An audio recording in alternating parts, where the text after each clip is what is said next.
Welcome, everyone. We have our panel, probably among the three different breakouts, is the closest to the panel that we just came out of, but bringing some new perspectives and voices around the table.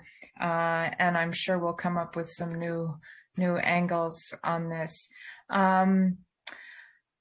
I will, I think, go do a round of the table. Priya, I think you've all met in the last plenary session. Priya Bahri from EMA, the European Medicines Agency.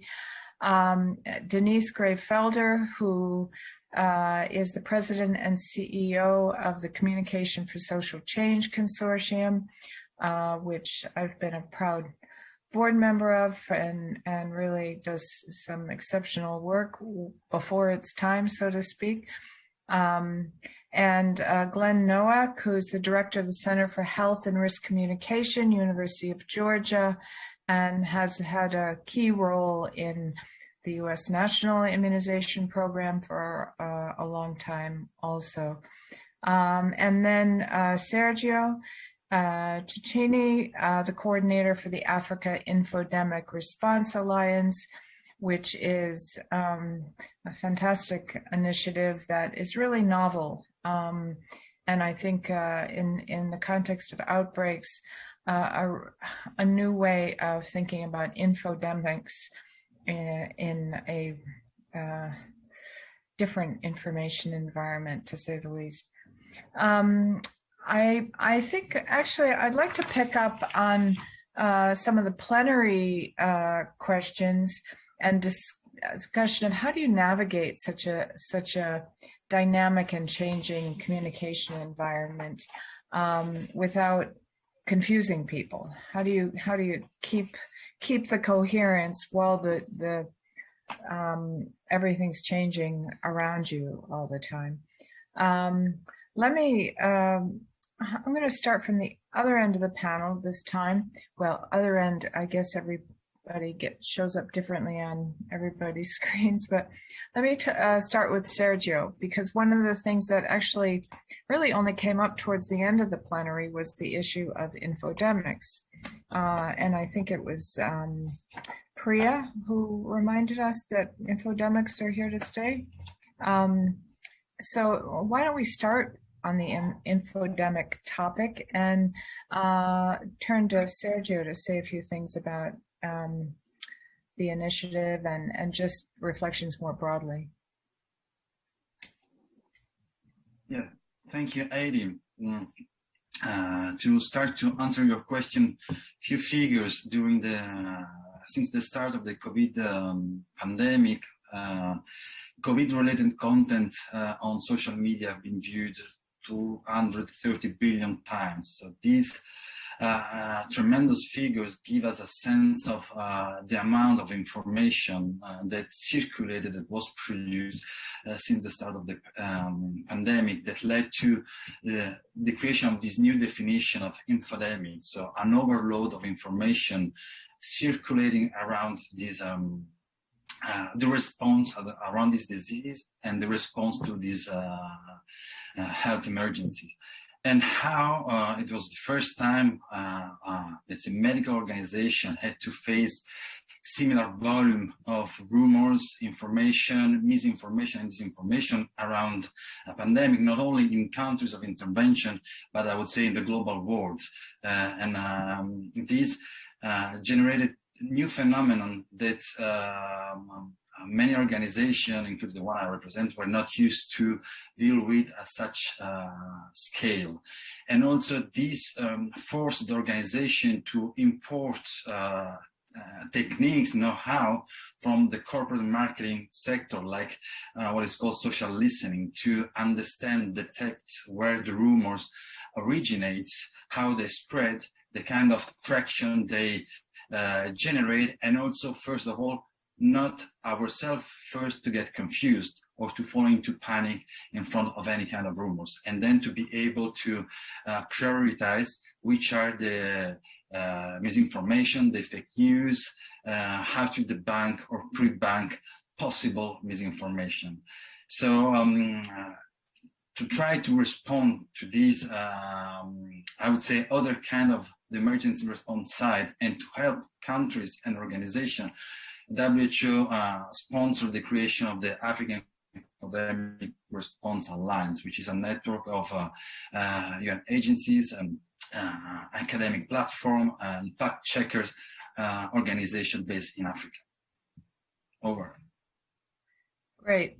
Thanks very much. I guess I have a quick question, though.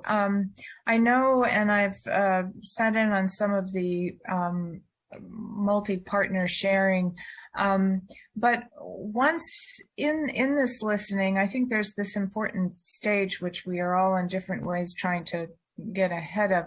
Once you do all the social listening, how do you parse it and turn it into to inform an engagement? I mean, sorry, it's a long thing, but just the headlines. I realize that's a long and complicated question that is going to have to vary depending on the setting, but maybe a couple words on that.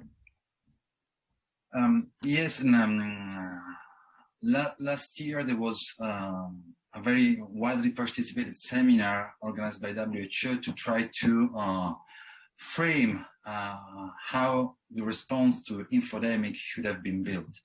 And infodemic framework was defined with the contribution of more than 1,300 experts who joined this workshop. And it's based on 4 pillars. It's based on identifying the rumors, where the rumors are originated, simplify the response, the language, and also the messages to counter these misinformation or rumors, amplifying the kind of message that needs to be shared at different level. We discover how it is important to mix, or let's say, micro with macro influencer at local, national, and regional level. And finally, to measure the impact of the misinformation or the banking initiatives. So we based the definition of our, I would say, communication engagement strategies around these 4 pillars, and we build the final products trying to measure the impact at the end, and to do a lot of tests also with the support of academic bodies.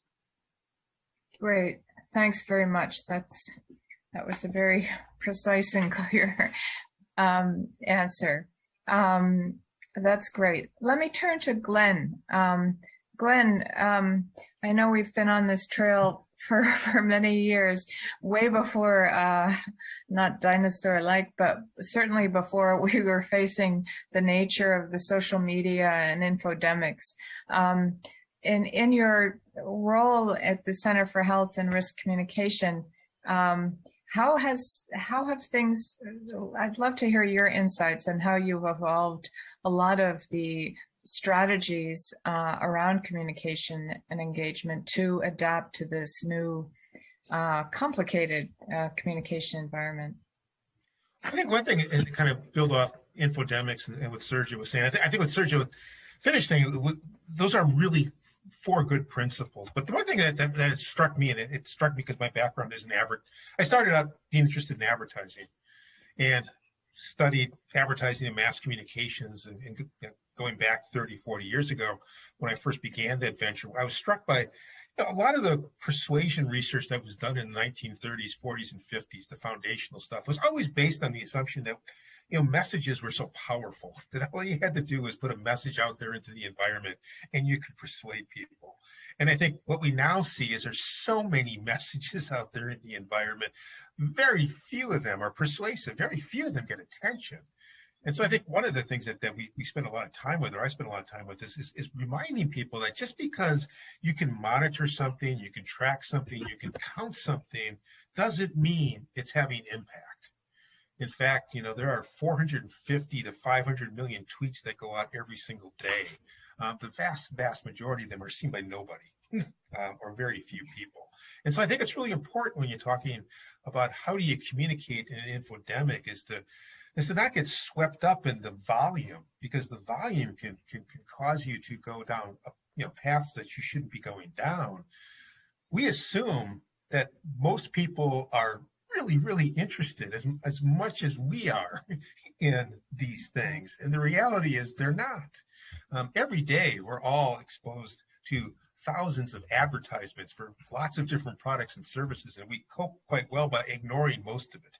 And so I think what it really means is that not getting swept up in the fact that we can monitor these things, track these things, but going back to some of the fundamentals and basics, which is talking to people, learning more about what they're really thinking, how they understand the pandemic, how they understand our recommendations.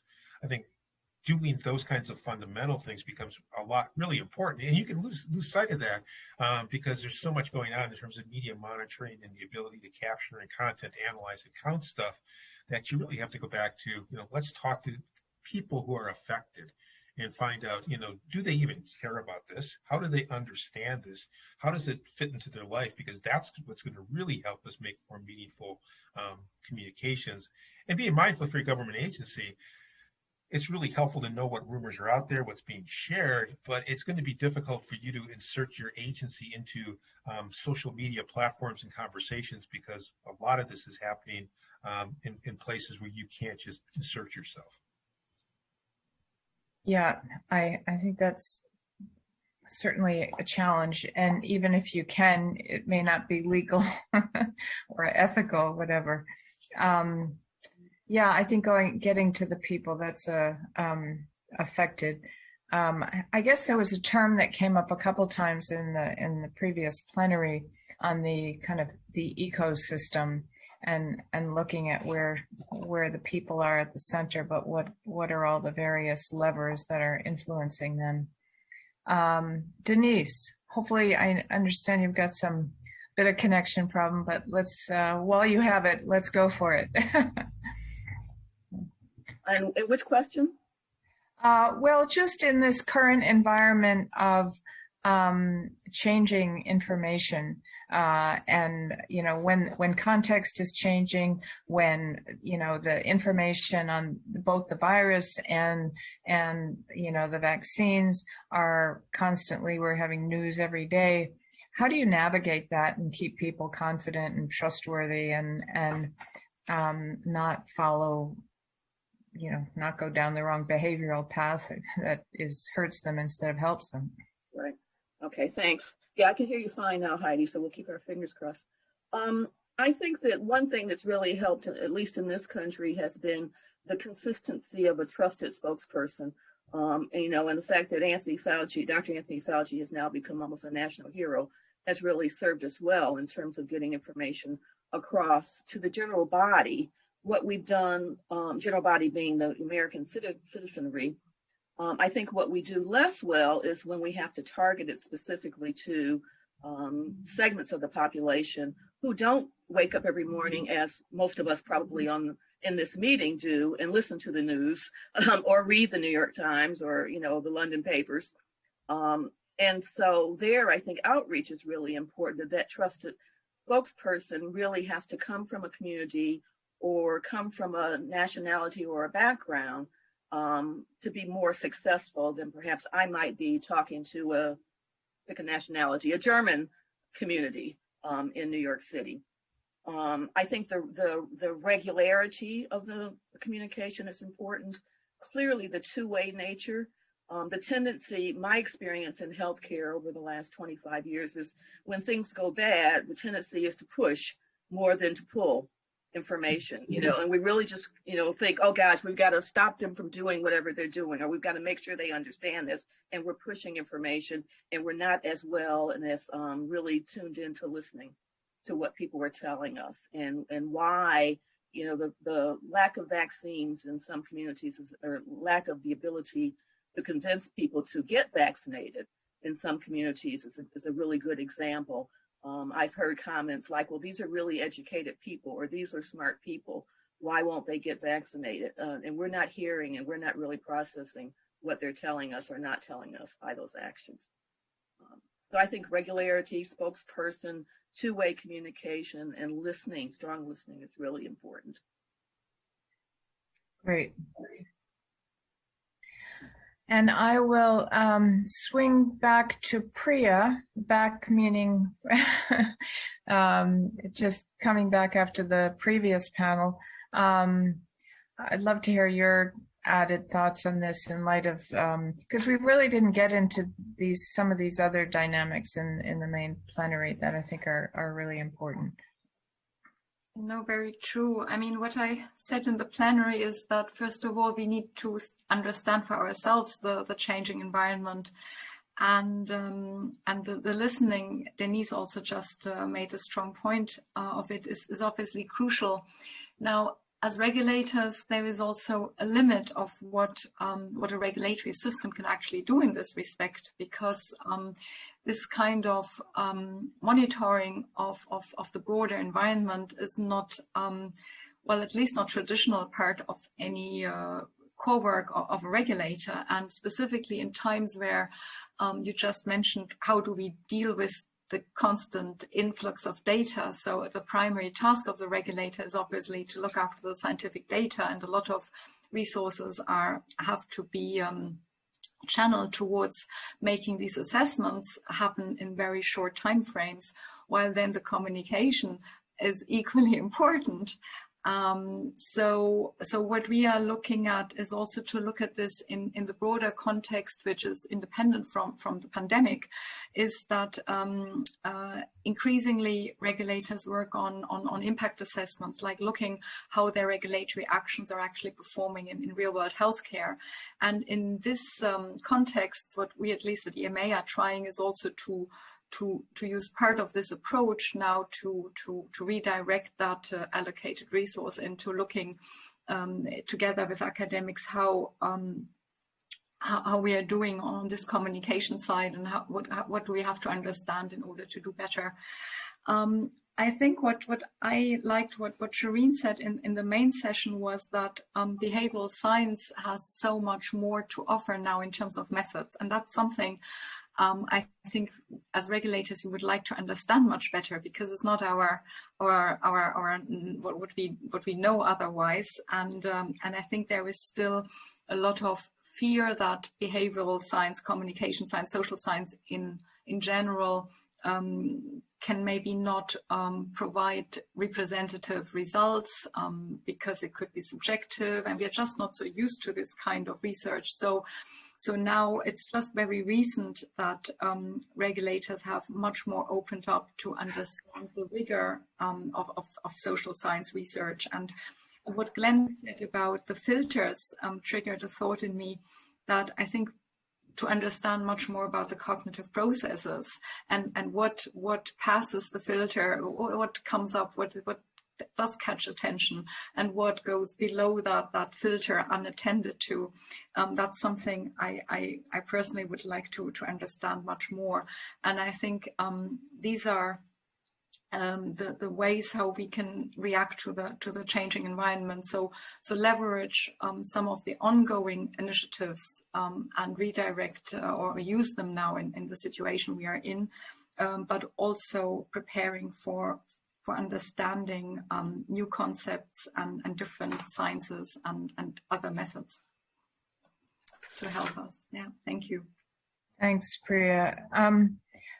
Yeah, I think this point you make about the behavioral, the anxiety that it's subjective or not to scale enough, it is really changing. I was interested when Shireen pointed that out, because I mean, I'm a trained anthropologist, but I spend most of my time with big data these days, and I've had to get in a modeler and build my stats team along with a computer science group it's a whole different nature. I mean, there's an evolving science of ethnography, doing online ethnography and doing different, but I do think that the challenge now is recognizing we do have this opportunity in a way to take the behavioral science to scale, but I think the risk is to not lose sight of the reality on the ground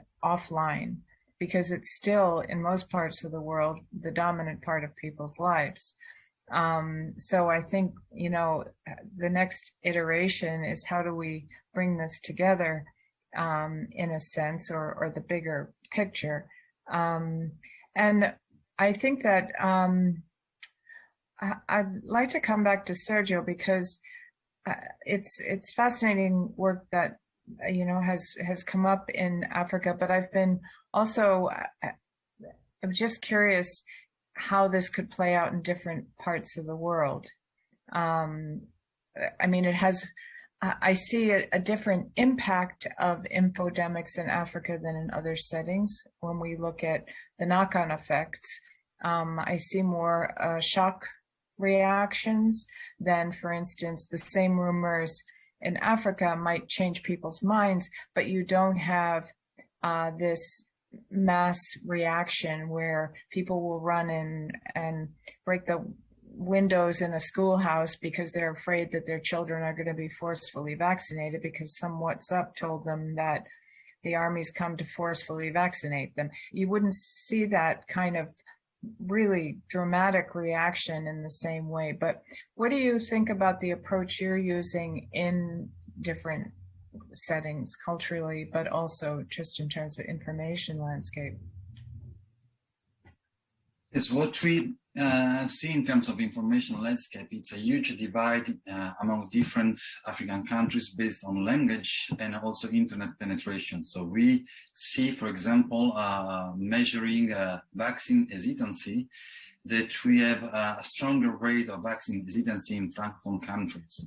That also in terms of internet penetration have a lower rate of internet penetration, so even use of social media or digital devices or smartphone, while they still do a strong use and they still trust a lot traditional media like local radio station or network of local radio stations. So this also poses a challenge on how to adapt the response to infodemic and misinformation and rumors based on the local communities. And an effort we are trying to do with the different fact checkers organization in Africa is to co-design together the different visual products that we aim to inject into the local social network and try to see different communities whether we may have a local TikTok influencer that could be much more effective than I would say a trustable institutional representative. And we also have to be very careful to play with the way WHO is trusted in some countries, but with the way also has big institution as misperceived in some of the context, especially due to, let's say, conspiracy theory. And another important element that with COVID, there was, a huge void in terms of knowledge, scientific knowledge, and also medical knowledge since the beginning, that this was immediately, filled by, let's say, rumors, and before even the science community could inject correct information, which was quite an unprecedented situation compared to previous outbreak. Yeah, I think this, just in terms of how we move through the remaining part of I think we have a good 35 minutes left or whatever, but I'd like to make this as conversational as possible. So, or encourage, I should say, I don't want to make it, but encourage it. So just weigh in wherever you have a comment, but does anyone have a comment on this last point? I think it's really, interesting. I would like to I agree with Sergio 200%. Even though I'm not totally up to date, I'll put it that way, on the technology that he's talking about. We've learned over the years, many times in many settings, that the influencer, the who, is far more important in almost crisis situations than the what. And so if my mother-in-law, well, not in my case because I have a mother-in-law, so let me use another one. If my best friend tells me to do something like accept a vaccine and I'm vaccine hesitant or I'm actually anti-vax, I am going to consider it a lot more seriously. And the networks that she's in or he's in are going to be a lot more important to me than anything that a scientist is going to take, unless I have a scientific background or a scientific mindset or a medical background. So I think we have to be overly conscious and overly sensitive to the networks that people affiliate with and the networks that people want to be affiliated with, and using them as leverage as well. That's why I think we've seen in some, in Europe and in North America, the role of church leaders becoming so important in COVID. If I get one more invitation for yet another meeting of the church leadership, because we finally, I think as a world, have figured out that one of the key people that people listen to are their spiritual leadership and their family leadership are really important. Yeah, I think religious leaders weigh in. That brings up another interesting point that came up earlier. And Priya, was it you that were talking about? Yeah, I'm pretty sure it was about how we, on the one hand, aspire to this one voice, but that what a manufacturer can say versus a church leader versus your local GP or your school teacher or WHO, for instance, each have their own but organizational framing, but also, a preacher can say a whole lot more, right or wrong, than the EMA or whoever will come out. How do we kind of make sense of all this? Or we need them all. We need all these voices. Well, I think you need all the voices. I think the other thing that we have to be careful of is that, again, I'm always worried that people think that if we can just come up with the perfect message, Yeah. and that we'll be fine and just give it to the right person. And yes, that is important. But I think we often, in our research and in our efforts to understand audiences, we get so focused on our needs, right? That do they understand the message as we intended it? What is their takeaway about our message? And I think, for a lot of people, the reason they do or don't do things is because it has to do with their life values. It has to do with the groups that they affiliate with. It has to do with how they define themselves. It has to do with, their aspirations and their goals.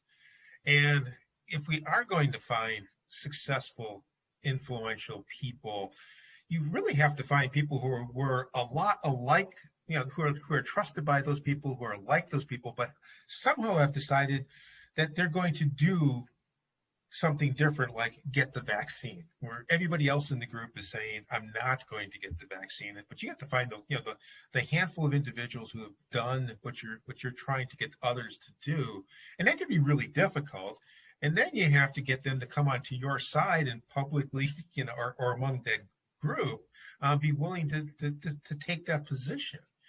And that's the hard part, is finding people who are willing to go up against the group that they're a member of and say, hey, everybody, I did this. I think you ought to do it. Here's why I did it. Because that's a hard thing to do. When I was working with CDC at the immunization program, there were lots of occasions where people had identified someone who had a lot of influence with the group that wasn't getting vaccinated. And they said, if you could just get this person to endorse vaccines, that would be terrific. Well, that's a lot easier said than done. And in most cases, the reason they don't endorse vaccines is because that helps them maintain their standing with that group. They would be giving up quite a bit if they switch their position on vaccines. I think so. We have to understand. I think we have to really teach people that it's not just a matter of information, and it's not just a matter of identifying people who are influential, but you also have to figure out how would those influential people come to share your belief, and what would make them want to then talk to the others in their network or community to try to persuade and influence them. That's really hard to do, and I think we sometimes way underestimate how difficult that is to do. Yeah, I think this issue of relevance too. I mean, I talk sometimes about the importance making things relevant to people. It's not just making them simple and understandable, but somehow relevant to their lives and what matters to them. You were talking about the religious leader and their constituencies, and it made me think about politics, because that's another area that, unfortunately, with COVID, has been highly political. And politicians have kind of swayed their following and their constituencies. Sometimes leaders, totally away from vaccines, and in other cases, or embodied people to think alternatively. And that's been a challenge because, as you say, they want to resonate with their constituencies, their voters. And it's the same, to a certain extent in a church, even though it's not political voting, it's trust. It's about your relation. It's relational. But how, I think your point, Glenn, of how do you go against the grain, go against the wave? Do you really want to stick your neck out in your crowd that thinks otherwise? Maybe you got to find a few of them in that crowd to kind of build their own. I don't know. Well, I think with this exercise, if we're trying to identify, what are the lessons we have learned that we can then apply in the future. I think one of the things that struck me is, and I've been trying to kind of do this myself, is articulate the assumptions I have had about communications and persuasion that have been challenged or haven't held up during this pandemic. I mean, one assumption I think many people have is it's one that I don't think if you have an advertising background you would ever have, but I think one that people who are non-communications people often have is the assumption that people are really interested in their information and their advice. Even if particularly if they're affected by it. And so it's easy to fall into that trap in public health because, at a global level, at a population level, yes, that population is affected by COVID-19. But that doesn't necessarily mean, and it doesn't guarantee that a large number of people in that group are going to care about COVID-19. They've got other things going on in their life. And so I think, that's an assumption that we have to, put out there that, if you're going to, you shouldn't probably assume that. But I don't think we do a good job of, what are the assumptions we're making that we're going to use as the foundation for our communications efforts? And I think if you did that, I think it would be instructive. We would find that we as communicators probably have a different set of assumptions than non-communications people. And I think we would probably find that some of those assumptions we ought to think twice about. That's a really good point, Heidi. I think, Glenn, too, that sometimes we assume that because we've communicated it, people are going to take the required action or the preferred action right away. And that's not been anything I've seen in COVID, even with my own family. I think I'm very persuasive with all of them, extended family. And it took, one family member in particular, months to get vaccinated after hearing my incredibly compelling speech. At the dinner table. Right? Because, this person was going to do it on this person's own time frame and had to think it through and had to be comfortable with it. And when something like a crisis and a pandemic, I think we've all learned that that's particularly important. It's different if the house is on fire or the water's coming through the roof, then yes, you have to act now. But something like putting something in your body that you don't necessarily quite understand the science behind or quite understand the impact of the disease, it might take more time. So I think we have to learn how to moderate our impacts or our influence as well. Yeah, and I really like this questioning of our assumptions because also, another assumption that I heard in the very beginning, which I'm sure many of you have, is in the public health community in particular, that oh, this one's a big one, maybe this will change the mind of those people who don't want vaccines. Well, it was kind of the opposite. I mean, certainly in our monitoring, and I think Sergio had referred to the same, just this absolute amplification of so much negative and anti-sentiment beyond belief, and joining up with other groups. And one of the things about COVID is that it's not just about a vaccine, now available vaccine preventable disease. This is something that has knocked every piece of society. And as Glenn said, Denise, you were also echoing the same thing. That's, people are thinking about, are they going to lose their job? Can they pay their rent?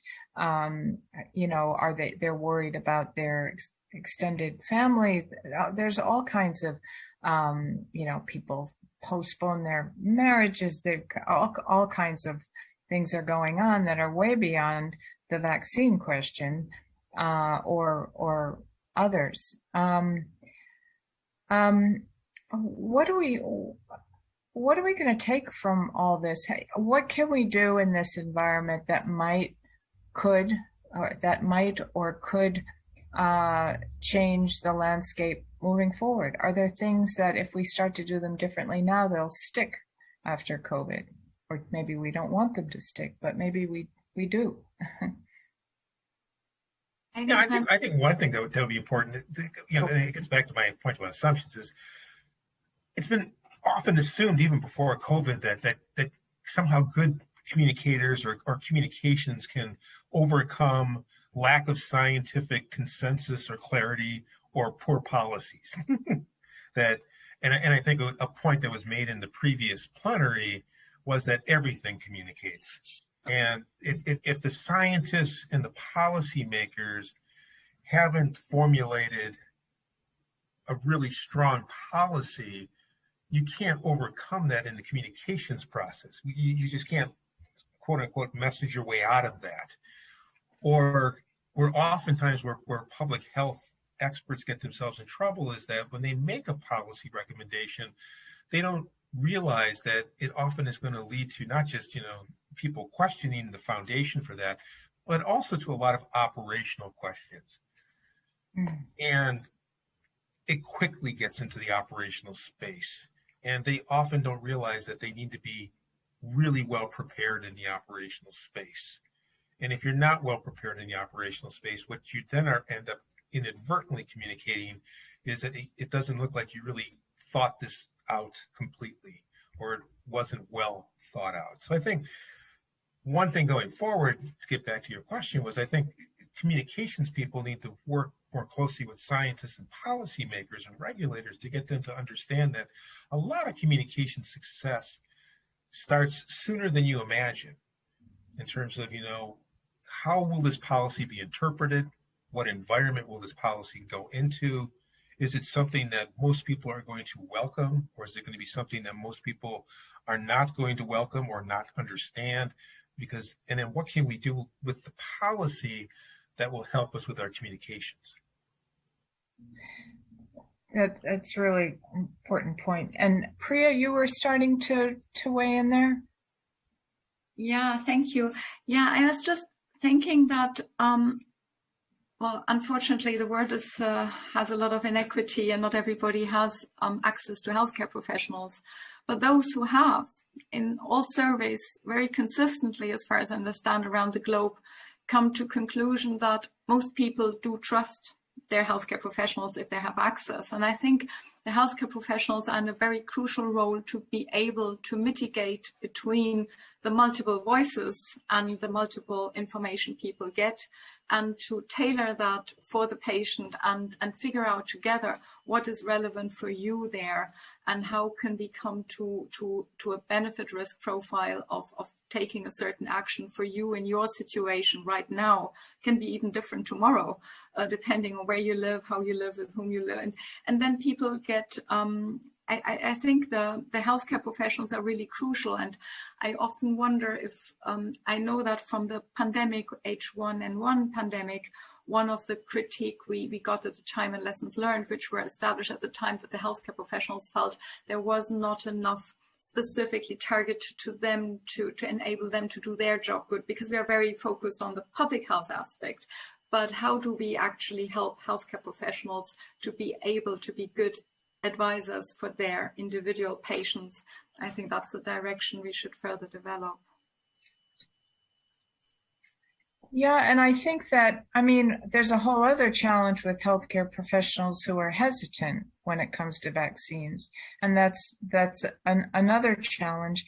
And I see, and I'd love to get Sergio's views on this gap between the public living on social media and healthcare professionals and health authorities really nervous about going into that space, certainly in any kind of official way. They may go home and have their personal social network, but the idea of a health authority doing much more than an appointment reminder is anxiety provoking. I see it starting to happen, but it's happening in a very typical promotional way. It's still, I mean, I see health authorities, if they are moving into using social media, it's again kind of pushing infographics and things in without getting into the conversational part of it, which is more complicated. And I think that's the part they're most nervous about, is that you can't control it. But what I'd be interested from your perspective, Sergio, on that dynamic between health authorities and the public and the messy space. The first question, the first point is to understand how much health authorities are in control of the response. Glen was mentioning that the delta between scientists, community, and policymakers, how much health authorities response and also leadership in the response is influenced by policymakers, or let's say, or are subjugated or sometimes driven by political agenda that are not 100%, let's say, public health agenda. So on this side, we have seen in different countries, not only in Africa, but just look at the example of the UK response to the pandemic. It has been a completely shift from, let's say, the way the political leadership perceived and decided to lead the response to the pandemic. There was, a U-turn from the first wave and statement to the rollout of the vaccination campaign. So sometimes we risk to overestimate the ability of health authorities to lead, I would say, independently, the response to the pandemic. Yeah. I'm just digesting all of that. Does anyone have a comment? Go ahead, Denise. Yeah, sorry, Heidi. One thing that hasn't been mentioned, and maybe it's deliberate, and my colleagues are smarter than I am for not mentioning it, is kind of the strength of what some local politicians have been able to do during this pandemic. The governor of New York comes to mind, who was terrific in the early days of the pandemic. Every single day, an hour, we knew we could count on him to tell us what was going on. And I don't even live in New York. I live across the water. And having, viable influencers and doctors and nurses and all kinds of people that were part of that notion. And now it feels more like, as we're getting closer to our numbers in parts of the world, meaning our target numbers for meeting the numbers of people that are being vaccinated, as we're getting closer and closer to that, the role of elected officials is sort of taking a back seat, understandably in some countries, frankly, but in those countries where it worked, I'm kind of curious to see why people were backing off now. So it's really interesting. I don't know the answer, but Sergio sparked that in me. Yeah, I mean, I think it's in different countries. It also depends on how strong-handed the central leadership is and how much people are living either in fear or in anger, I suppose. But I do think your point, Denise, about local level officials. I mean, I think the whole state approach, or in countries where there hasn't been a positive leadership around the COVID response, or a lot of denial, frankly, where states and local officials or local entities have to weigh in. I was in another panel, it was earlier in the week, and it was about preparedness and what can we do differently, which I think is on a lot of people's minds. And one of the things I was thinking is that we need to build local level preparedness into, because we often talk about national preparedness, but we should be breaking that down into what we can do at a local level to be ready for these things, which will happen again in different ways, and not even just with infectious diseases. There are other security issues, and where you need to kind of turn to your neighbors and your neighborhood. For whatever reason, you can't, stray far, system breakdowns in other ways. I don't know about all of you, but I've gotten to know my neighborhood in ways that I was barely here with, working elsewhere or traveling or whatever. But I think that some kind of preparedness for that local approach, including local officials and religious, political, other leaders, could be. But the challenge with the political ones is they change. I mean, that's a good thing sometimes, but if we're lucky, they change. Huh? Yeah. But I think one of the things that we haven't done in public health, and I was in plenty of pandemic preparedness exercises when I spent time at the CDC. Yeah. We never in those exercises ran an exercise where we didn't assume that we had the buy-in of elected and political officials. That was always just we took that for granted. And I think with this pandemic, another assumption, Glenn. Right. And I think what this pandemic should teach us is that one of the things we should be starting to think about what we need to do in public health is learn more about why, whether it's local officials, elected officials, national officials, politicians in general, what's their decision-making and thinking when it comes to public health responses? What are their priorities? What's driving them? Because it's kind of a black box because we've never really thought about them as being anything but allies. And what this has really shown is that was not a good assumption to make, that there's clearly a number of different things going on in different places. And it would behoove us, if we're going to do a better job in the future, to better understand how those people, authorities and officials, view these public health events and how we could work better with them. What's their decision making? What are their priorities? And are there things we could do in public health that would better align so that we're more on the same page rather than on different pages? Yeah.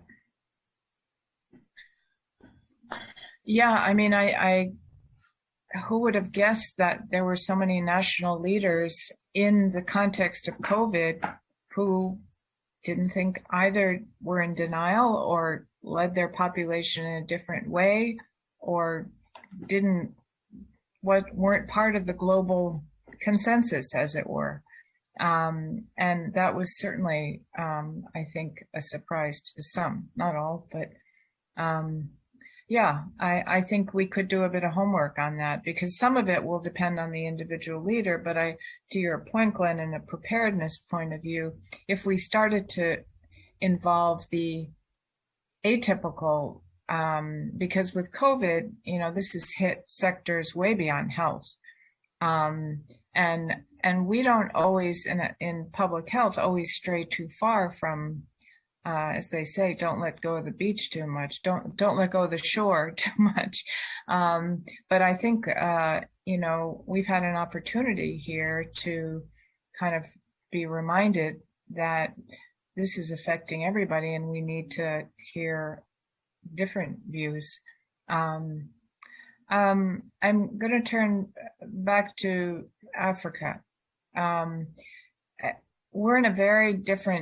Africa's in a very different stage than the rest of the world in terms of, I mentioned this at the end of the plenary, and also, in terms of vaccination, but really on edge with who knows if there's going to be a bigger wave there. We don't really know what the numbers are. But Sergio, what do you think in terms of the state of things in Africa and these reflections in terms of leadership and local, national? I mean, I know religious leaders are clearly important players. I would say it's really difficult to try to provide a comprehensive analysis about situation in Africa. I would say that today the big anxiety is about the vaccination rollout, and to see whether in the different countries this rollout can benefit of the lessons learned and experience did in countries which are in a more advanced stage of the vaccine rollout. So, and not to repeat a mistake, so in my previous experience, I dealt with Ebola outbreak in 2014 and the other one in 2018 and so on. And I see too that, the same mistake in terms of community engagement and designing the response together with the community was repeated even years after, and despite a lot of lessons learned report about how to not commit the same mistake than with after. So I would like to be able to provide some more concrete elements about this, but I would say today we are, the lens are focused on the vaccine rollout and to see in the different countries how hesitancy and adherence to this will move on. Yeah, it makes me think of the polio situation. I know Denise was very involved also in the Nigeria polio boycott in the the vaccine boycott, 2003, 2004, where you had situations, and I think that with COVID, there are similar situations where, like in that case, the state governor blocks vaccination for various political and other reasons, but the public themselves actually want it. So, you have situations in northern Pakistan where it's not the public that is hesitant, they're eager for the vaccine, but you have gatekeepers at other levels. And so I think we have to open the box and the kind of spectrum of where is the hesitancy, because often we focus on the hesitancy of the public without looking at what about all the different players around them that may interfere with them getting it, even if they do want it, either the healthcare provider themselves who's hesitant, or a state leader that is advocating some organic alternative to all kinds of things. So I think that I think we're about to be cut off. I just got a flashing thing in my box here. But to think about the multiple players that build the trust chain to vaccine confidence. I'm not happy now. Go ahead.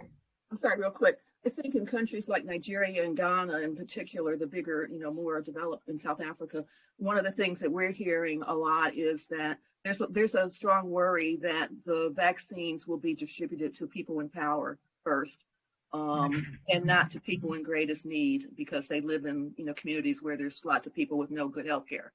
And I certainly accept and appreciate that kind of perspective, because they're probably right, frankly. Yeah, I mean, there was a situation like that in the Philippines. I know it created a lot of questioning and anxiety. Why does X get it first and we don't, or when they don't want it? And it's scattered landscape. Any last thoughts while they still have the Priya? I know you've had a long haul between the plenary and the workout. I think the only thought I have is probably more of a sort of philosophical human point of view, is that I think we have to be careful not to. I think lessons learned are very important, and I love lessons learned, but we have to be careful that we are not just running on lessons learned from the past, but really because the situation next time will be certainly different. It will be different because we have been through what we are just having lived through, but it will also be different for all sorts of other things. And I think we have to keep that very broad mind to see what's happening around us, to be prepared in the moment for not only running after a system which has already changed in the meantime, or environmental changes or social changes. And I think that's a real challenge, because we live in a fragmented world globally, but also within our societies where we are, and to be really aware what's going on for my neighbor, what's going on for XYZ in this world with the multimedia is so difficult. But I think that for me is the biggest challenge, to keep that very broad view. Stay alert. That's I think that was an excellent note to wrap up on. A lot to think about. Thanks, everyone.